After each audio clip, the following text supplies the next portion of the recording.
Boa noite, estamos ao vivo para a nossa tradicional live de quinta-feira, às 19 horas. Vamos esperar a Jéssica Rita, que é a nossa assistente, entrar para abrilhantar aqui o nosso encontro.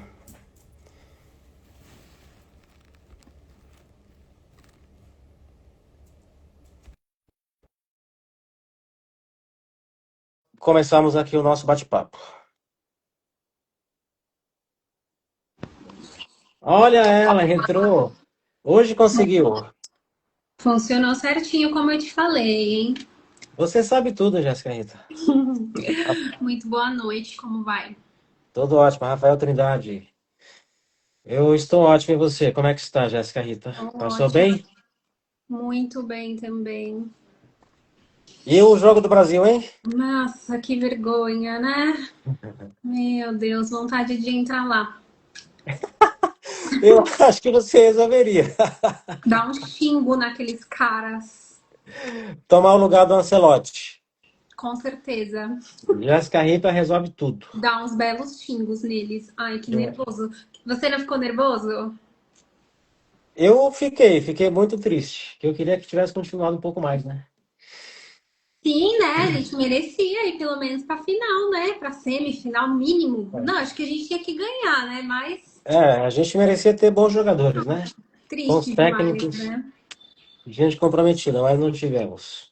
Gente comprometida, talvez faltou isso. Você viu a Noruega? Eu achei que eles foram dignos de palmas ali, os caras Foram. com garra, determinação no jogo que eles perderam também. Tudo bem, estavam um pouco menos, um pouco mais assustados, mas mesmo assim fizeram o papel deles, né? Lutaram.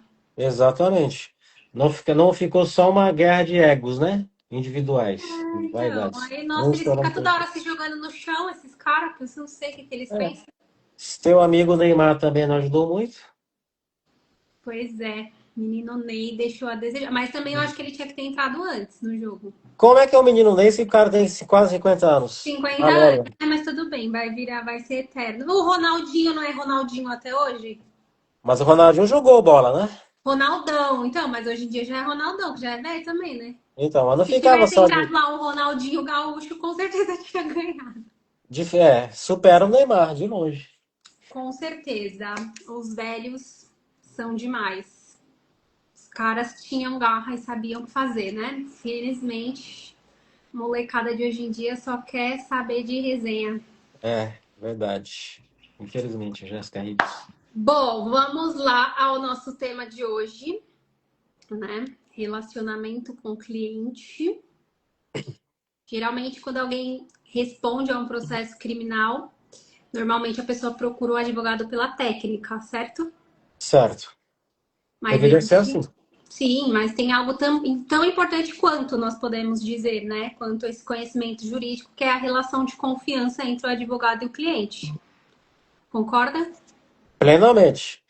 O advogado, ele costumo dizer para os clientes, também em sala de aula, para os alunos, é uma espécie de padre, de psicólogo, de psiquiatra, né? Ouve as confissões, não pode dizer para ninguém, não pode também pré-julgar os clientes, e desse jeito que o cliente vai estabelecendo uma relação de confiança com o advogado e também o advogado para com o cliente, porque existe também isso, hein, Jéssica? O advogado também precisa confiar no cliente. Sim. Num primeiro momento, é o cliente quem precisa estabelecer uma relação de confiança com o advogado para existir a contratação e o advogado estabelecer as teses defensivas a favor do cliente. Mas o cliente também precisa confiar no advogado, né? E o advogado precisa confiar no cliente, porque senão a relação fica com Desestabilizada, né? uma perna a menos. Então tem que ser uma relação recíproca. Advogado confiar no cliente, cliente confiar no advogado. Sim. Tem um ponto que você sempre fala que eu acho que eu não conseguiria dar, Qual? dar nenhuma opinião sobre O fato? pro cliente. Se a pessoa me conta a história, eu não conseguiria ficar quieta. É, Eu é com por, certeza ia falar, mas pra que você foi fazer isso? é por isso que você está em outra área. Deus sabe o Por que isso que eu faz, dou né? Diz. consultoria, né? Por isso que eu dou. É mais a minha cara. Você está no marketing. Com certeza. Melhor do que. Você fez direito, né? Fiz. Quase não terminei, né? Mas eu vou terminar. Por questão de ego, assim, vou terminar. Não terminei, faltou bem pouco. Ah, mas, como diria minha avó, Deus sabe o que faz. Deus sabe o que faz. É, então, porque com certeza eu daria a minha opinião. E eu seria uma advogada estilo Jojo Todinho, assim. Ah, meu Deus do céu, que Brava. horror. Você já viu aqueles memes da Jojo Todinho sendo psicóloga? Não, não. Ela acaba com a pessoa, dá uns acorda a menina. É. Eu acho que eu seria essa advogada aí que ia dar uns acorda a menina nos meus clientes. Ela faz direito também, né? Essa mulher? Agora ela faz, agora ela faz. É, não sei. Não sei Acho que ela quem. vai dar um sacode nos clientes, porque eu não conseguiria ouvir a história da pessoa e ficar passiva, não. Eu sou passiva-agressiva. Nossa, você eu tenho até medo de você. Mas vamos lá, doutor, por que que a confiança é a base da relação entre o advogado e o cliente, no seu ponto de vista? Porque o cliente ele tem que saber que o advogado ele vai até o final do processo com aquela tese que os dois inicialmente estabeleceram, né? Sem pré-julgamentos, o advogado sabendo o que aconteceu, geralmente, e vai com o cliente até o final. E o cliente também precisa ir com o advogado até o final, né? Sem criticar, sem duvidar do cliente, e o advogado também sem duvidar da tese eventualmente sugerida e trazida pelo cliente. Os dois precisam tratar essa relação até o final com uma confiança recíproca, né? E mútua, para que a tese possa dar certo. Então, não adianta um cliente contrata o advogado, paga o advogado, Amanda, tudo bem? Obrigado pela presença. E, de repente, por um problema qualquer, vamos imaginar que na delegacia de polícia, que costuma ocorrer muitos entreveros entre advogados e policiais, civis, militares, no flagrante também. No primeiro momento em que o advogado é atacado, porque o advogado é atacado, geralmente o criminalista é mais atacado ainda, o cliente acredita que o advogado agiu de uma maneira que ele não gostou. E aí começa a criticar o cliente, perde a confiança no cliente, troca de advogado. Já é um péssimo começo, né? Então, é por isso que eu acredito que a relação de confiança entre cliente e advogado, ela deve se estabelecer e deve continuar até o final do processo. O senhor acredita que para uma boa defesa, então, uma boa defesa começa a ser construída ali antes de todo o início, já nesse ponto aí da relação? Eu quando recebo no escritório, ou mesmo atendimento telepresencial, eu tenho uma sensibilidade, Jéssica, que eu não consigo descrever. E eu acho que o cliente também tem. Porque quando eu bato o olho assim em uma pessoa, eu já de cara falo assim, ó, essa pessoa aí para mim eu acho que não vai rolar Não vai não. dar bom. É, melhor não estabelecer um vínculo com essa pessoa. E o cliente também imagino que aconteça a mesma coisa.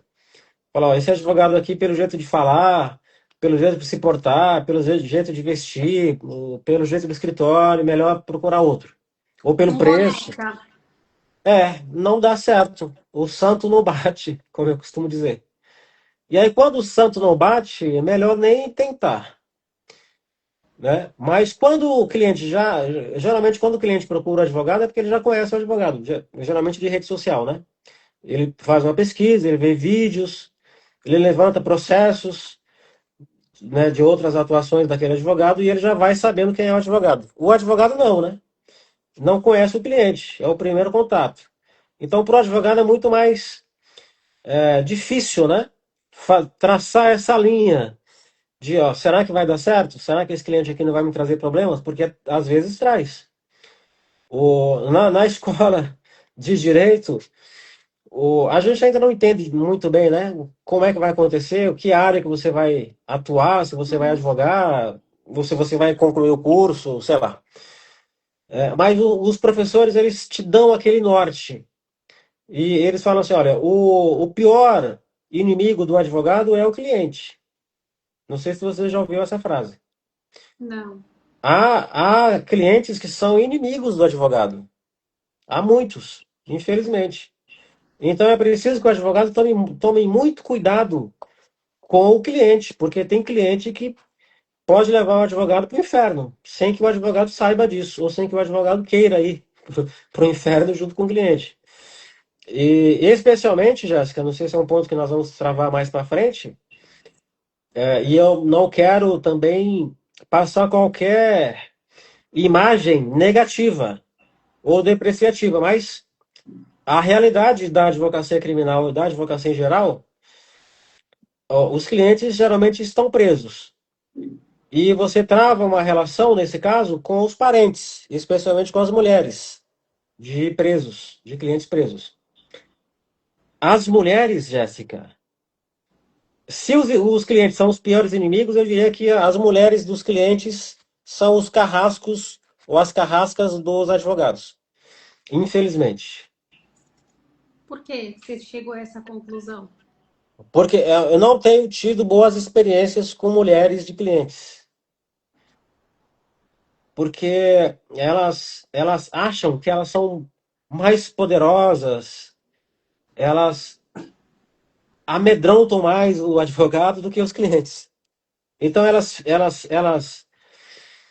não sei o que acontece psicologicamente com as mulheres, mas se é que o cliente tem algum poder na rua, esse poder é transferido, não sei como, para as mulheres. Não sei se os clientes passam esses poderes para elas, ou se elas acham que na ausência deles, elas são as poderosas.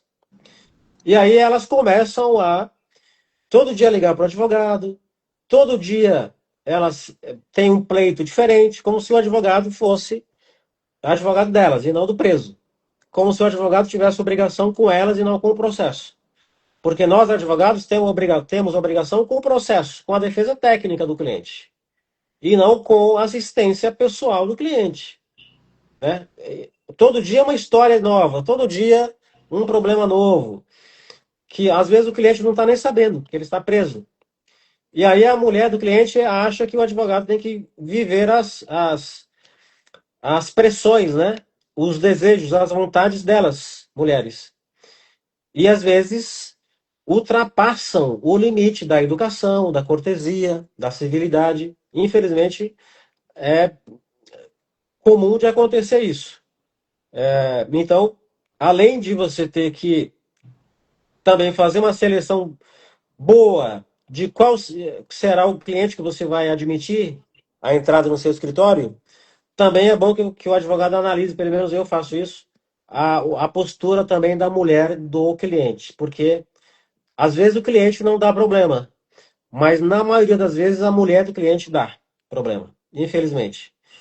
E aí você acaba tendo um estresse muito grande com essa familiar do preso, e também você, quando o advogado, que é muito comum também, é você fazer contrato parcelado, né? Então, você pega uma entrada e parcela o resto. Aí a mulher do cliente, por alguma razão qualquer, ela briga com o advogado, ela quer trocar de advogado, porque o advogado não está dando confiança para ela. Aí manda o advogado embora, o advogado já trabalhou uma boa parte, ou então já trabalhou o processo todo, mas não recebeu todo o dinheiro que foi combinado. E aí você é mandado embora, é destituído, ingressa um novo profissional nos autos e você fica sem receber. Então você trabalha sem receber. É um problema grave isso, porque dá um prejuízo financeiro para o advogado e, além disso, dá um prejuízo aí psicológico, né? Com o cliente, porque o cliente vai acreditar na mulher dele, claro, vai preferir trocar de advogado, vai confiar nela, porque ela vai dizer barbaridades do advogado, vai dizer que o advogado é ruim, que o advogado não presta, que o advogado é isso e aquilo, que não atende bem. E o advogado fica com esse prejuízo financeiro. Já trabalhou? E o cliente também causa prejuízo, por exemplo, no processo? Como assim? O cliente causa prejuízo? Nesse caso, a mulher do cliente, essa ação, essa atitude causa prejuízos ao processo, por exemplo, do Ah, marido? às vezes causa. Às vezes causa, hein, Jéssica? Porque você já está em andamento, aí vai mudar tudo, muda a estratégia e tal. Muda tudo. Às vezes você está perto de fazer uma audiência de instrução e julgamento. Você montou toda a tese com o cliente. Aí a mulher dá louca, troca de advogado. O advogado que vai entrar, ele não sabe qual é a estratégia que o advogado antigo estava fazendo. O que ele ia perguntar para as testemunhas de defesa, de acusação, qual eram as teses. E ele chega totalmente, não vou dizer despreparado, mas com teses novas. E aí já aconteceu comigo, de eu ter que sair do processo, eu tinha certeza que eu ia absolver o cliente, de repente o cliente toma aí uma cana que não era para tomar. Ou então no júri. Aconteceu comigo já no início do ano. Naquele júri que eu ganhei lá, que era 4 homicídios, que eu Uhum. absorvi todo mundo dos homicídios. Tinha um júri para fazer quase que no mesmo dia. Eu ia pedir, inclusive, adiamento de um dos júris. Geralmente a gente pede o adiamento do júri que marcou por último. Então, o processo dos 4 homicídios marcou por dia, sei lá, acho que foi 27 de janeiro. E o outro de um homicídio só também marcou para o mesmo dia, que era de outro cliente. Então, eu ia pedir adiamento. Só que aí houve um problema, aí não foi nem por causa, não sei se foi por causa da mulher do cliente, não sei. O cliente também tinha várias mulheres, ele trocava de mulher a todo momento, mesmo na cadeia. É engraçado como alguns presos, alguns clientes têm facilidade de trocar de mulher, mesmo preso. Eles vão se comunicando por cartas, não através do advogado, mas de familiares. E aí eles se conectam, não sei como, com várias mulheres. E aí vão trocando de mulher na cadeia. Então, não sei se nesse caso meu especificamente houve a interferência de mulher. Não sei. Mas o cliente já estava com o julgamento marcado. E eu desenvolvi teses para ele, exclusivas para ele. Ia conseguir provar as teses. Provavelmente ia conseguir uma absolvição. Ele trocou de advogado. E o meu júri dos 4 homicídios estava acontecendo aqui numa sala. E o júri dele na outra sala, com outro advogado. Eu consegui absolver os meus 4 réus de homicídio, de homicídio, e o advogado novo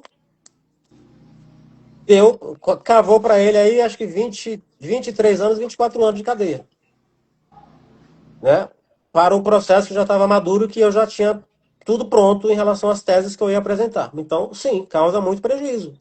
Porque se você está em vias de ser absolvido, claro que a gente não tem certeza, né, se ia dar certo. Mas tínhamos tese, tínhamos prova de que poderíamos aplicar aquelas teses e pleitearmos a absolvição, com chance real de ganhar. Aí o cara muda de advogado, ao invés de brigar por uma absolvição, ele vai brigar por uma condenação de 23 anos. Então, realmente causa prejuízo, sim. Prejuízo grande nesse caso, né? Mas para ele deve estar bom, né? É, não sabemos. O que um cliente espera de um advogado e que um advogado espera de um cliente? Eu espero dos meus clientes respeito, em primeiro lugar.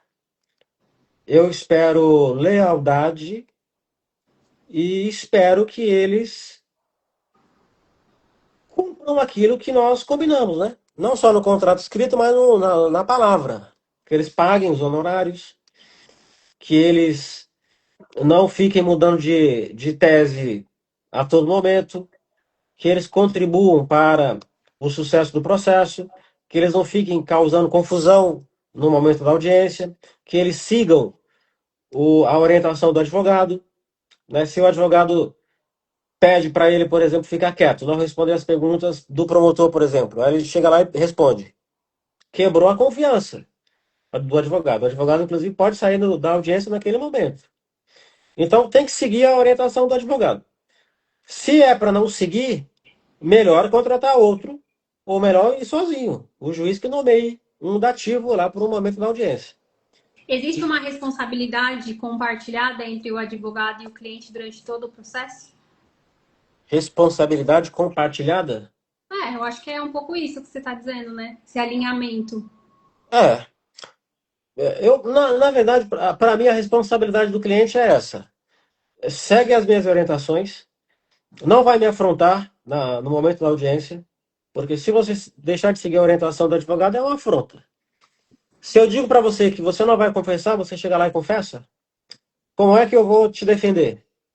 Ou então, se nós combinamos que você vai confessar, para você ter uma pena menor, chega no dia da audiência, você não vai, ou você não confessa, ou você fala que você não confia no advogado, sei lá, inventa qualquer coisa, né? Aí você está traindo com a responsabilidade que você estabeleceu com o advogado. Então, acho que é basicamente isso. O cliente tem a responsabilidade de ser fiel com o advogado, de narrar os fatos, e o advogado tem que ser fiel em dizer para o cliente a verdade e estabelecer para ele quais são as teses que o advogado acredita que são as melhores.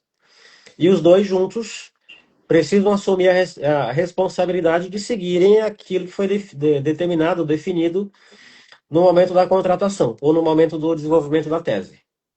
Perfeito. Por que o cliente nunca deve ter medo de contar a história para o advogado? Porque o advogado é o único que vai com você na jaula dos leões. É ele que vai com você conversar com a polícia, te apresentar o delegado, te acompanhar no interrogatório, te preparar para o interrogatório, te levar na frente do juiz, fazer a sua defesa. Quando todo mundo está batendo no cliente, né, no sentido figurado, falando mal, pedindo a maior condenação possível, é o advogado que vai estar junto com o cliente. Então, o advogado precisa estar preparado, não ter surpresa no momento das audiências. Se o cliente omite ou mente detalhes do processo, isso vai acabar prejudicando lá na frente, no momento da audiência, no momento do interrogatório policial ou judicial. Porque certamente isso uma hora vai aparecer. E se aparecer sem que o advogado esteja preparado, pode causar prejuízo ao cliente, né? Com uma condenação alta. O advogado não sabe né, daquele detalhe. E pode ser um detalhe importante. Então o cliente precisa falar tudo o que aconteceu no fato. Né? Tudo que ele lembrar, ele precisa falar para o advogado se preparar para fazer a melhor defesa que o advogado possa. E não ser submetido a surpresas no decorrer do processo. Além da técnica jurídica, quais as características o senhor acha que o advogado deve transmitir para o cliente? Olha, os meus clientes dizem o seguinte: olha, você é um cara muito verdadeiro. Porque tem advogado, Jéssica, que não fala a verdade para o cliente. E aí o cliente fica vendido, né? O cliente alimenta uma expectativa que não é verdadeira. Então, se chega um cliente no meu escritório, eu vou ler o processo, eu vou ouvi-lo e vou falar para ele o que dá para fazer e o que não dá. Por mais que ele não goste do que eu vou dizer. Mas eu prefiro falar a verdade para ele, falar, olha, você pode ser condenado aqui a, sei lá, 50 anos de cadeia. E o que dá para fazer é isso, isso, isso. Vou reduzir aqui, reduzir ali. No final você pode pegar em 30. Mas falar para o cliente que eu vou absorvê-lo, que ele, se ele me pagar X eu vou conseguir absorver, como tem colegas que fazem, isso eu não consigo fazer. Primeiro que é antiético. Tem o estatuto dos advogados, né? Que determina que você precisa falar a verdade para o cliente. Não prometer aquilo que você não pode entregar. E depois o cliente pode se sentir traído, né, pelo advogado e querer fazer outras coisas com o advogado. Que a maldade humana ela está em todo lugar, né? Então, não só na advocacia, mas também fora dela. Mas na advocacia isso é muito importante. Você não sabe, né, 100% qual é a índole daquele cliente, de onde que aquele cliente vem, né? O que ele já fez antes, no passado dele, o que ele tem no coração dele. Então, para todos os efeitos, eu procuro sempre falar a verdade para o cliente. Falar, olha, isso aqui não dá para fazer, isso aqui dá. O máximo que dá para fazer é te condenar aí a uns 30 anos. Se você pegar um outro advogado aí, você corre o risco de pegar uns 50 anos. Se quiser, pode seguir comigo. Se não quiser, melhor procurar outro. Porque melhor um advogado ficar sem aquele cliente naquele momento, falando a verdade, ou conquistá-lo falando a verdade, do que você falar mentira e lá na frente você ter problema com aquele cliente. Então, eu sempre procuro falar a verdade. Prefiro até perder cliente. Tem amigos meus que falam, não, mas você fala muito a realidade do processo. Você precisa conquistar o cliente para que ele dê o processo para você e te pague. Eu prefiro conquistar o cliente sempre falando a verdade para ele. Concordo plenamente. E é isso que os clientes depois devolvem. Falam, ah, realmente você falou a verdade, não mentiu, e te contratei sabendo de tudo que você podia fazer e o que você não podia fazer. E com esse cliente não vou ter problema, porque ele sabia, né, qual era a realidade que eu expus para ele. Não prometindo falsos milagres, nada disso. Né? Então a escolha é dele. Então, e por incrível que pareça, tem cliente que prefere assim, na verdade a maioria. Eu concordo. Porque A não maioria. adianta falar, não, tá, vai dar tudo certo, tal, e depois dar tudo errado. Melhor vamos trabalhar com o cenário real aqui, né? Exatamente. Então tem cliente que fala assim, puxa vida, ainda bem que você falou a verdade. Né? Não mentiu para mim, obrigado, doutor. Tô seguro, porque tem advogado que mente, que doura a pílula. Eu não. E eu ando sossegado, nunca tive nenhum problema, graças a Deus, espero também não ter. E porque eu ajo desse jeito que eu aprendi, e é assim que eu pretendo terminar minha carreira na advocacia, daqui a muitos e muitos anos. É, como o doutor mantém o cliente informado e tranquilo durante todo o processo, que pode durar meses ou até anos. Eu sempre faço contrato com o cliente, Jéssica. Eu tenho um contrato escrito, pego a assinatura dele, eu também assino, ele fica com uma via e eu fico com a minha. E tudo que a gente combinar tá naquele contrato escrito. Mas eu falo assim, como você mantém ele informado sobre os passos do processo, tá? Tudo no contrato? Inclusive isso aí. Qual é o momento que eu vou informá-lo do andamento do processo, qual o período. Geralmente é de mês em mês. Eu informo para ele, olha, teve um parecer do promotor pedindo a sua oitiva, ou pedindo a tua prisão, ou pedindo a revogação da prisão. É assim. Agora, quando o cliente liga, antes desses 30 dias, é claro que eu atendo. Ou mando mensagem. Se tiver alguma coisa importante nesse Meio tempo. ínterim, eu também informo. E é assim que eu mantenho os clientes informados. Na sua visão, o que faz um cliente indicar um advogado para outra pessoa? Ontem eu estava falando com um parceiro meu, que eu tenho parcerias com vários advogados, e estávamos conversando sobre isso. O que que faz um cliente que eu atendia, sei lá, 20 anos atrás, de repente ele me procura, sem eu nunca ter mais falado com ele em 20 anos? É a confiança, né? Estabelecida o cliente, o advogado. O resultado também é muito importante para você fidelizar.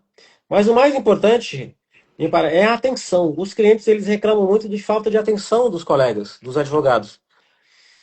E aí teve um cliente ontem que me ligou, falou, Márcio, você geralmente responde rápido. Há colegas aí que demoram para responder. E isso acaba atrapalhando um pouco, né? Mesmo que você seja um advogado com agenda lotada, se você não pode dar atenção para aquele cliente naquele momento, diga para ele que você não pode dar atenção ali, que você vai retornar em breve. Mas pelo menos o cliente não vai ficar com aquela expectativa. Será que o advogado não leu a mensagem? Será que o advogado não quer falar comigo? Será que o advogado está me enrolando? Será que eu não sou tão importante? Todo cliente é importante para mim. Se eu aceitei o processo dele, se fizemos um pacto, né, de confiança mútua. Se eu disse que eu vou ajudá-lo, se eu vou trabalhar para ele, é porque ele é importante, mesmo que seja um valor de R$ 1.000. Se eu me interessei pela defesa, ele é importante para o escritório. Assim como o cara que vai pagar, sei lá, R$ 100.000. tão importante quanto alguém que pagou 1.000. Então ele também merece atenção, né? E é isso que eu acho que é o que mais encanta o cliente. É a atenção Exato. que o advogado dá às suas demandas.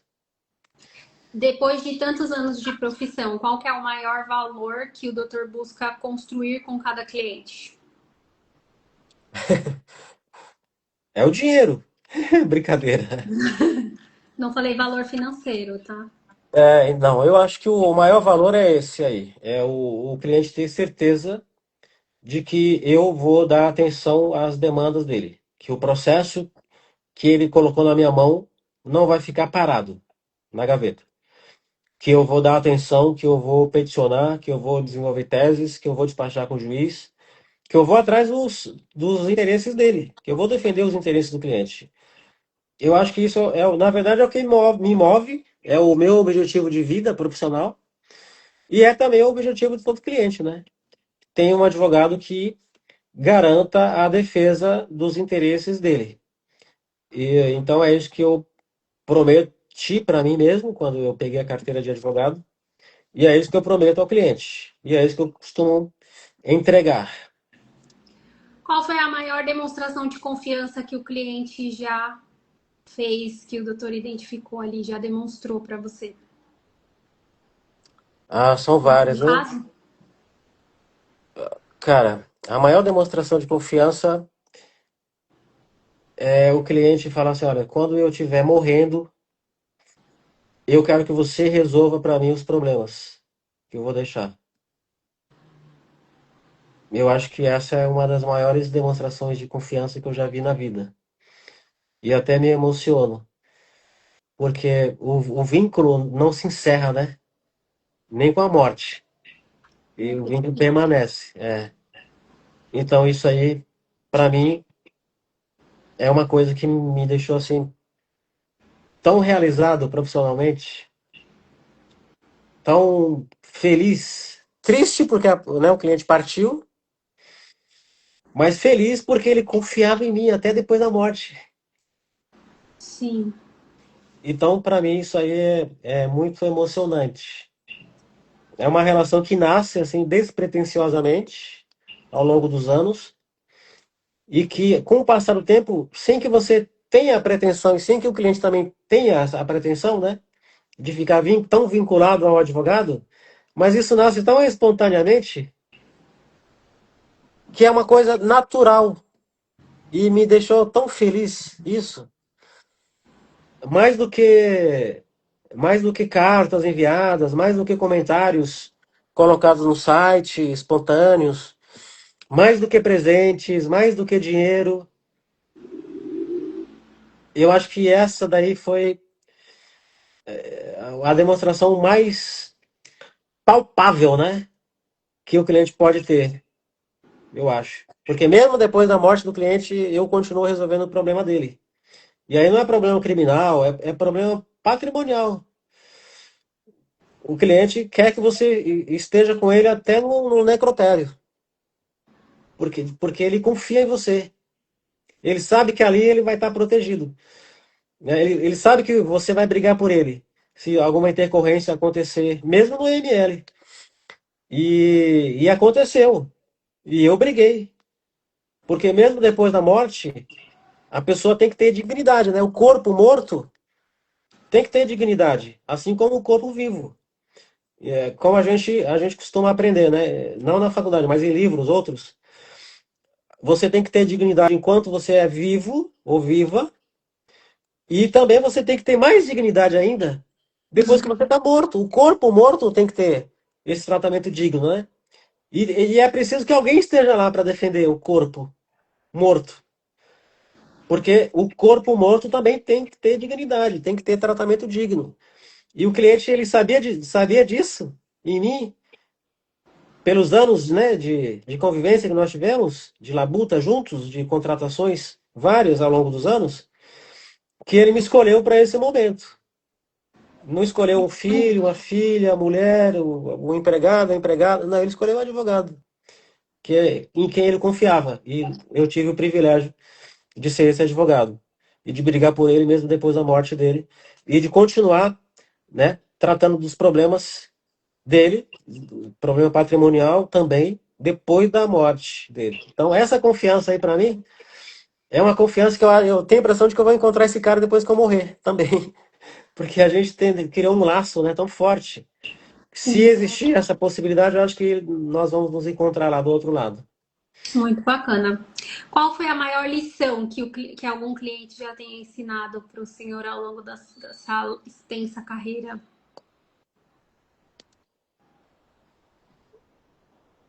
É a confiança a confiança e a paciência. Aliás, esse mesmo cliente que eu contei para você me ensinou isso. Que como o advogado é muito independente, né? Pelo menos eu me considero um advogado independente. Eu escolho o cliente que eu quero ficar com ele, eu escolho o momento que eu vou atender, eu escolho tudo. Se eu vou querer atendê-lo, se eu não vou, quanto que ele vai me pagar. E algumas coisas que a gente acaba, né, não admitindo que o cliente faça. Então, quando o cliente ele fala alguma coisa, ou ele escreve para você alguma coisa no e-mail que você não gosta, a tendência natural é você repelir, né? É você dizer, olha, não vou admitir que você diga assim, que fala assim comigo, que você pratique esse ato ou aquele ato, então tchau. Mas aí, passado um tempo, o cliente volta. E ele fala assim, olha, não deveria ter escrito aquilo que eu escrevi para você, estou errado, mas você também não deveria ter falado aquilo que você disse para mim. Então você vai aprendendo, né? Você vai ficando mais cortês, mais criando um pouco mais Tato. de tato e admitindo algumas coisas, né? Tato no relacionamento com as pessoas, que isso é uma relação interpessoal, né? É controle emocional, talvez. Sim. Então você vai amadurecendo para as relações interpessoais. Porque o advogado tem os seus problemas, que são vários, além dos problemas dos clientes, mas os clientes também têm os seus problemas, né? Que não são só aqueles que foram entregues ao advogado. Tem lá os seus problemas pessoais, seus conflitos internos, suas loucuras. Então você também precisa aprender a lidar muito com isso, Jéssica. É igual com o juiz, né? Às vezes o juiz está no péssimo dia, que não deveria, e acaba descontando muito também no cliente ou no próprio advogado. E aí você precisa ter um tato, né? Eu que sou um cara meio explosivo, costumo ser muito reativo e no momento daquilo que eu acho que é uma agressão, eu reajo. Mas também com o passar do tempo você vai aprendendo que às vezes não era uma agressão, que você entendeu como se fosse uma, e também que a maneira daquele ser se portar pode estar sendo abalada por fatores externos, que não necessariamente com você, né? Naquele momento. Então também você vai criando essas, essas proteções emocionais para poder lidar com problemas mais ou menos sem causar mais conflito. Se bem que um conflito de vez em quando é bom, mas se você puder evitar, melhor, né? Antigamente eu era muito de conflito, especialmente na sala de audiência. Eu e ainda costumo enfrentar muito juízes, promotores. Aliás, por causa de um conflito, eu acabei ganhando o processo. Até a gente pode usar esse tema depois. Eu vou anotar aqui também, se você quiser anotar. Conflito que me fez ganhar um júri.